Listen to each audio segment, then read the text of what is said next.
Hello students, welcome to this lecture video on chapter 6 where we start talking about sampling. This is the first chapter of the last unit. This unit involves learning how to sample and how to do various inferences, educated guesses about data that we collect from the sample. So chapter 6 starts off with some terminology and proper use of some of the symbols we'll talk about. So just to quickly go over this, population refers to everything in interest, whereas a sample is a subset or a portion of the population. For example, Red Deer College students could be a population. A sample of that population could be a few classes that we would go and survey, for example. Or perhaps Red Deer City could be a population that we would be interested in studying, and we could sample every certain neighborhoods or every 10th house, for example. So that's the difference between a population and a sample. Population is everything of interest. Sample is that subset. Reasons why we take a sample instead of collecting data on the whole population is basic for two reasons: time and money. It takes a lot of time to survey everybody in the population, and may be rather difficult to do so, and would take a lot of money. So we take a sample in order to make some type of educated, statistically backed guess or statement on the population. So with that population, it could be a finite population, which means that there is a limited number or there is a known number of items in the whole population. Or the population could be infinite, which means it's unlimited, or the population size is not known. So going forward in this chapter, we are talking about different groups, population and sample. So we have a parameter which refers to everything about the population, and we have variables that would be referred to as statistics, which describe sample data.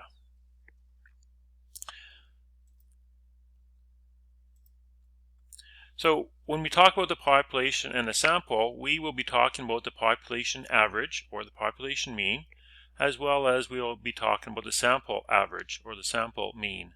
Same thing with the standard deviation, proportion, and size. It can refer to the population as well as the sample. So in order to help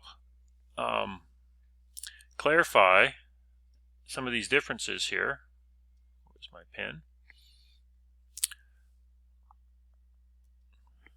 When we talk about the population average, we're going to be using this symbol, and this is the symbol we used in chapter 5. When we talk about the sample average, we're going to be using X bar. Standard deviation for the population is this symbol, which we saw in chapter 5. Sample standard deviation is just a small letter S. Proportion of the population is capital P. Sample proportion is going to be P bar. And population size, we saw this in earlier chapters. It's going to be capital N, sample size, lowercase n. So we cannot just say what is the average, because now the average could refer to the population average or to the sample average.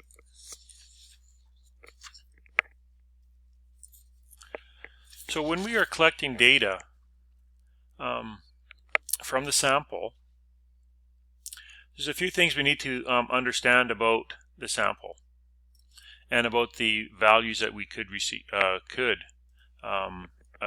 achieve or collect here. So I'm going to go into Excel to show a little example, something that you won't be asked to do yourself in the labs or as part of the course. So this is just something to help you understand what some of the rules and laws of sampling.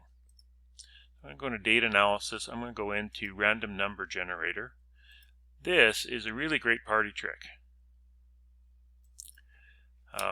This whole random generation process. So we're going to generate say we are collecting surveys, so there's one of us, so there's one person going out and collecting data on 10 people, for example. We're going to assume that the population has an average of 100 and a standard deviation of 15. And if we do that, look at how quick Excel is. Excel finds basically 10 random numbers that have that distribution of 100 with that standard deviation of 15. Now what we could do is we can calculate, not the sum, we can calculate the average of that. Let's do that again. Let's calculate the average. The average is 105.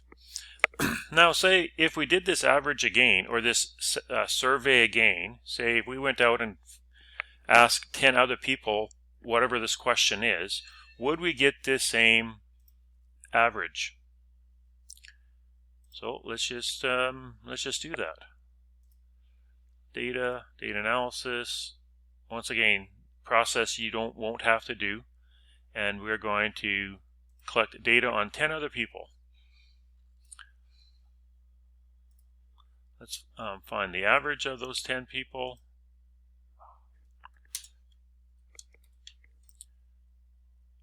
Let's click there, and there is the average. The average this time becomes 96, whereas previously it was 105.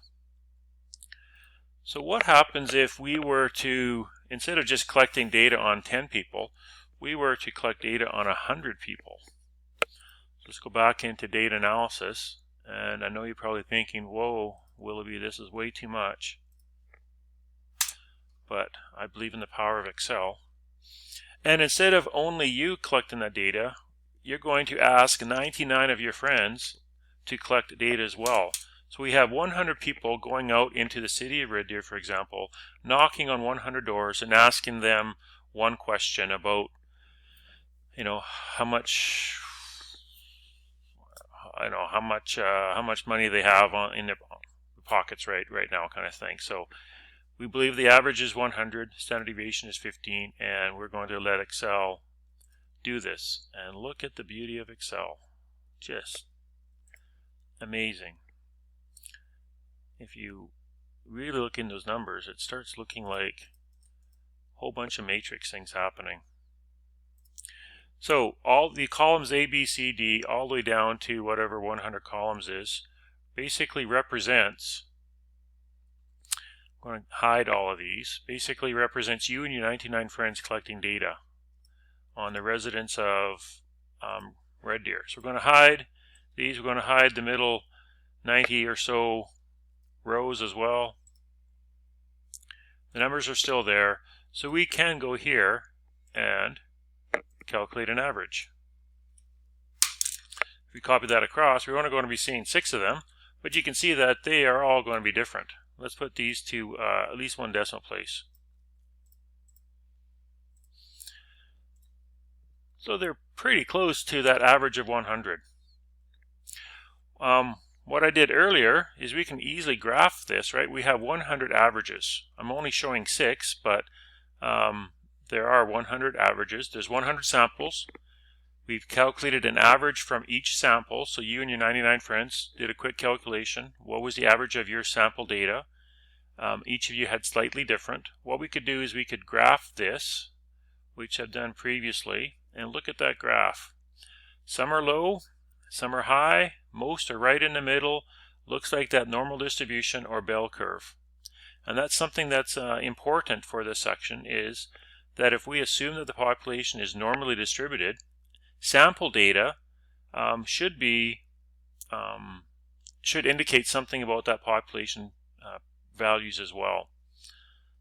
So some of the rules we can understand from this is slide number 3 basically tells us that the various sample means, we collected 100 of them, but they're going to fall within a normal distribution. Some of the sample means will be larger, some will be smaller, but most of the sample means will fall within the middle range, just as we saw back in chapter 5 with that bell curve normal distribution. The average, or the mean, of numerous repeated samples will equal the true, or the population mean. So let's go back to that Excel sheet and let's calculate the average of all the averages. So we have this sheet with all of our averages here. So these are the sample averages between you and your 99 friends who went out collecting data.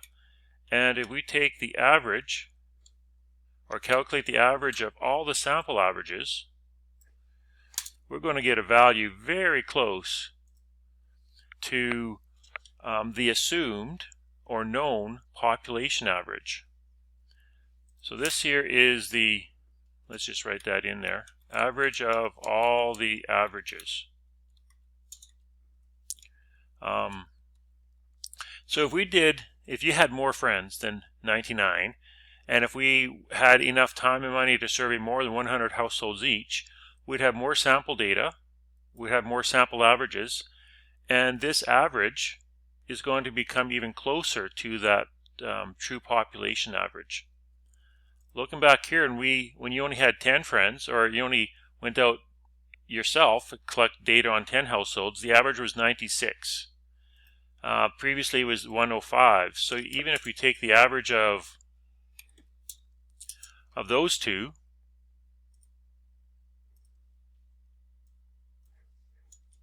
we get a value close to 100 as well.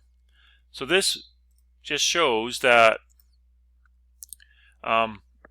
the sample means will fall within that normal distribution. Some of the sample averages will be small, some will be large, but generally most of them are going to fall within a certain range of that middle value, or that population average.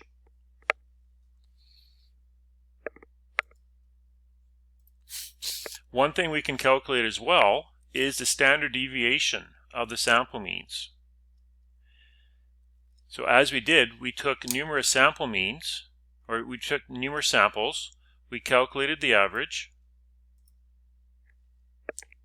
Oops, let's go into this one here.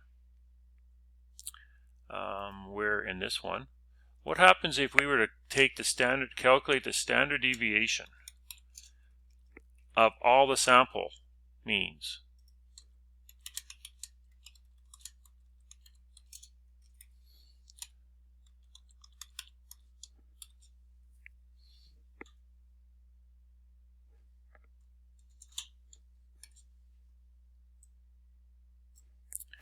We will get that value there. Remember, the standard deviation within the sample data you collected was 15, but this value here is 1.48 approximately. So this is the standard deviation of the distribution of all of your sample means.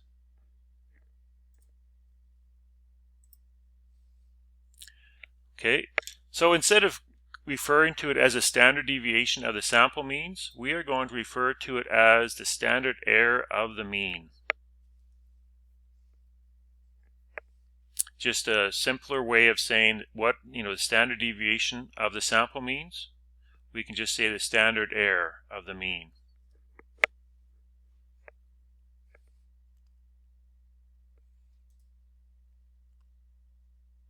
So we have a standard error calculation. First limit theorem basically says that, let's get my pen working here.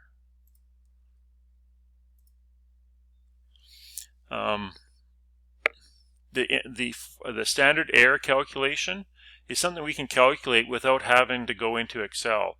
So we're going to write the standard error of the mean as that combined symbol. So that symbol means the standard error of the average is the standard deviation divided by the square root of n.